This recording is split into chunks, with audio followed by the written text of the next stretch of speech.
I'm Stewart Dresner. I'm Chief Executive here at Privacy Laws and Business, and I'm founder of the company and the person who leads the team who put in the conference together. So this is our 29th annual conference, and this is a record really for any conference apart from the Commission's own conference. We said we had people from 24 countries, but now we have speakers from Portugal, so that's 25. Very good. So this is the theme, the picture. These annual conferences provide information on current developments, but as the binoculars suggest, we are looking into the future. A particular life will be like with EU data protection regulation.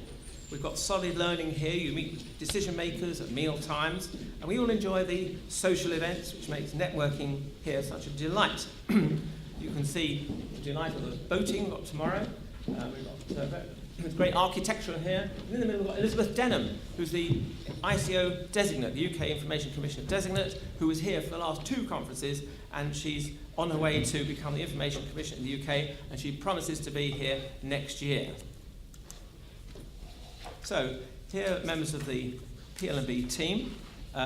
You've probably met Glenn outside. Laura on my right, Laura Lincolmis, and we've been working together for a long time. And if you saw the video trailer on our website, it has music by Sibelius, Karelia Suite, and that's in honour of Laura, who's also from Finland. So I think we're very pleased, very good teamwork here.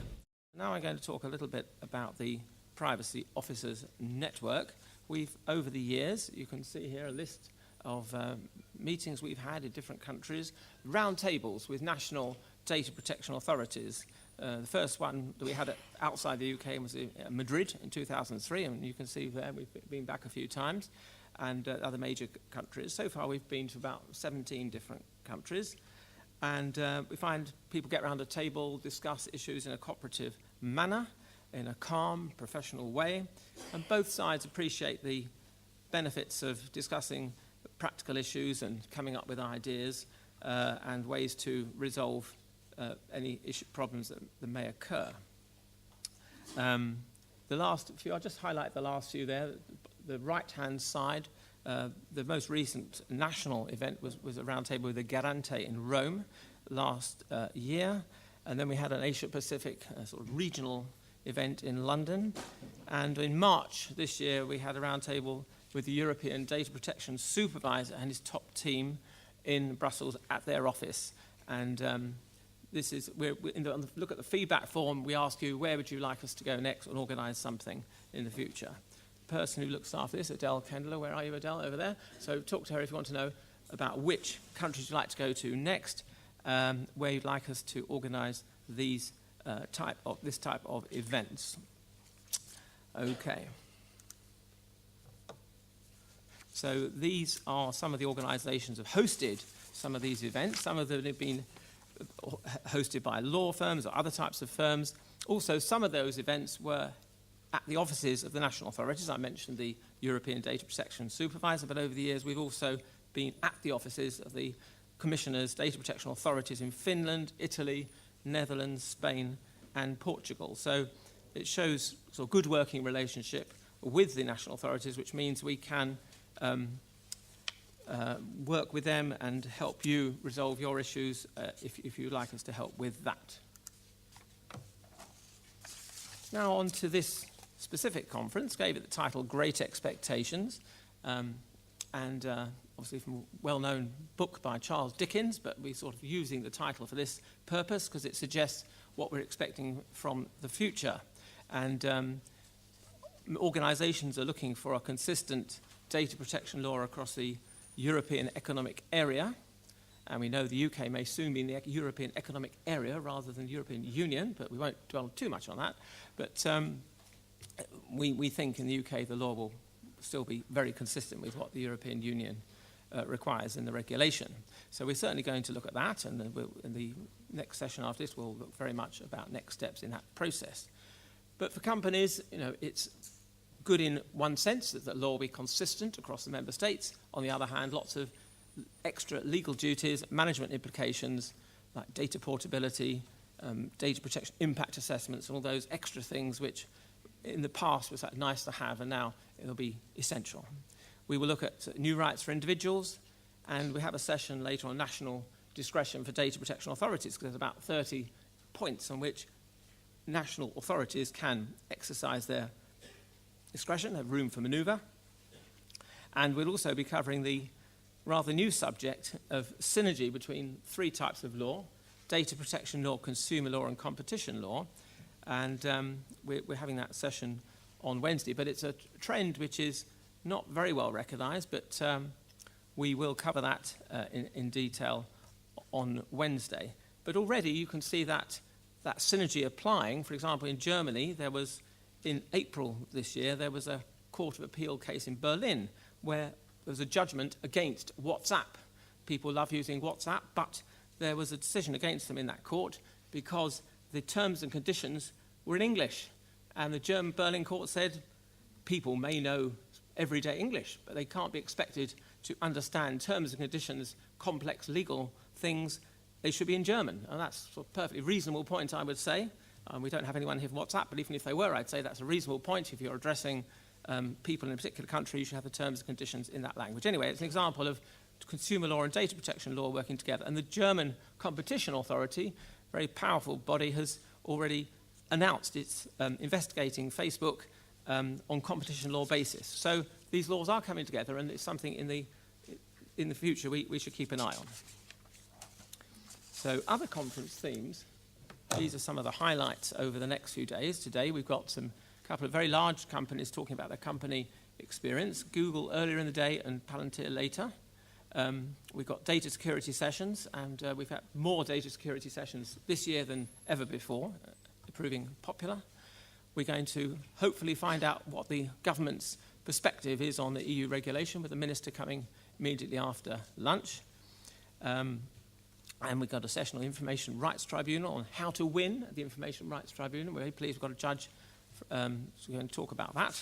And we have sessions on Japan and the rest of Asia, and a senior person for the Metropolitan Police, to talk about cybercrime, what they're doing. So other sessions. Hopefully you've got our email. We sent out an email about the breakfast Brexit session. Have you all seen that? Everyone received that email? Yes? Yes? Okay, good. Email works, that's good.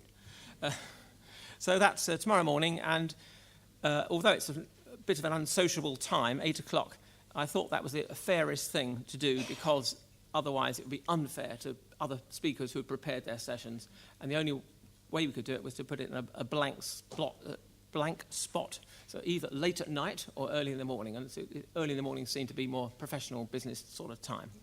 So there we are. So that's tomorrow morning, and we have, as a head of the civil service person who deals with data protection, Rory Munro, joining us too, and he's head of the UK negotiating team in the Article 31. He's coming here. I know Finn as well, Finn Mirestad. Thank you very much for joining that session. He's got experience of lobbying in Brussels for companies, and he's sort of in Norway. They're in the EEA, but not in the EU, so he's got some practical experience. So we shall learn from that experience. Thank you for joining us on that session. So we've got some other things. Cloud, the Internet of Things on Tuesday. We've got a great session on wearable tech and sports apps. And that reflects the picture on the back page of the programme. We'll be hoping tomorrow to find out what's happening on Privacy Shield. Some announcements are expected soon on that. We've got Connected Health. I'm pleased to say we've got Connected Health with two health issues. 1.5. The first one is with Alan Overy and Novartis, so very big players. And then on the opposite side, genetic data and personalised medicine, we've got Stefania Tonuti here from Italy, who's an individual working in this field and just got a doctorate. Where are you, Stefania? No, not here? Well, she just got a doctorate last week, so well done for her. And we've got sessions on other countries as well. Other countries rather than those issues. Right. So, yes, that is the picture I was referring to on the back page, reflecting wearables and sports apps. So they sort of measure, it's the Barcelona football team, very famous. They're wearing smart vests, if you can see the black things they're wearing around. And so where is the data, what's the temperature, metrics, where's the data stored, who gets access to it, what is their privacy policy, all those sort of questions. And these sort of issues that will be covered. And Adele and I wrote the article on wearables for the June edition of PLMB International, and her research discovered there is an equivalent product for women. Don't want to cause too many shocks, but this is an equivalent for women of the smart vests. So not a smart vest, but it is a smart bra. And I assure you, I was not touring the internet looking for this, but Adele found it, and there we have. And and it says there, you can't read it, it says, smart bras which wirelessly record real-time biometric data and delivers the data straight to your phone. So there you are.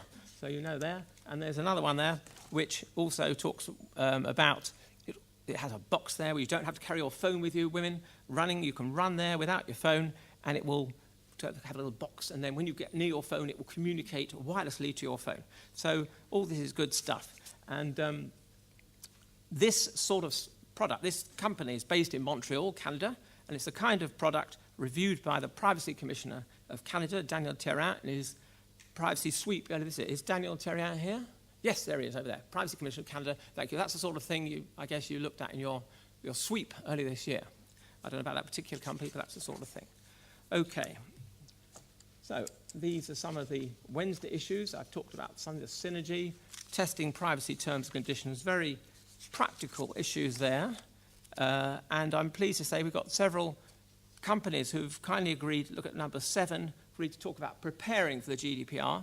And thank you to all those people from those companies who stepped up at in the last week to agree to tell us what you're doing, to exchange experience.